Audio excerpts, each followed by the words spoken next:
在地新闻继续来看南投仁爱乡清境高空的步道完成第2期的工程。这个步道过来有长402公尺，会当直接行到青青草原的故事馆，总长是1.6公里。伫南投县政府的坚持下，这个票价也是维持着原价50块。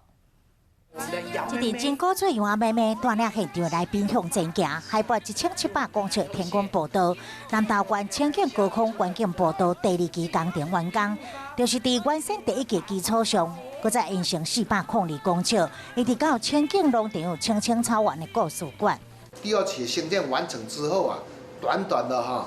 1-2个月啊，就已经吸引将近50万人啊。那么到年底的话，可能达到300万人。 清境高空环境步道总长增加到1.6公里，不过票价也是维持原本的50块。这条全台上悬嘛是第1条结合环境友善概念的天空步道。对清境农场旅游服务中心进入了后，然后欣赏着远远的中央山脉、落水溪谷正美丽风景，一路行到青青草原，也可会当看到农场规定的样啊。 它跟清境农场合在一起，我觉得还不错。对啊，因为一整个系列就刚好就是可以一次玩完。